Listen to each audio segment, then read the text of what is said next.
And this second arrestee is a man who is a business partner of a former state rep who also worked at City Hall here in West Haven. He was arrested last month in connection with this federal case.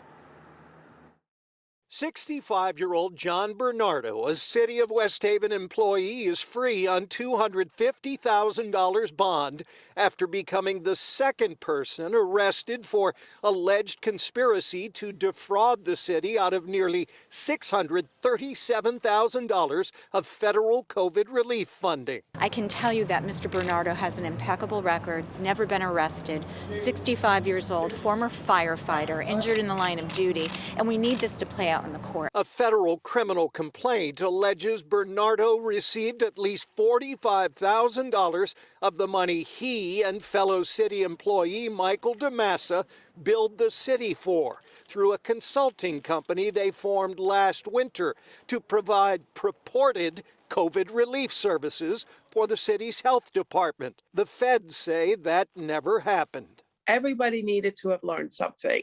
The city council, the mayor, the finance department. The city council approved DeMassa as one of 3 city employees, including the mayor, who had the power to oversee the management of the federal COVID relief funding. We have to be more accountable. We have to make people more accountable. So what that tells us is that there was no procedure whatsoever or best practices for vendors. A statement released by West Haven Mayor Nancy Rossi read in part, "I'm sick to my stomach over this alleged theft, and I want all of these individuals involved to be arrested and prosecuted to the full extent of the law.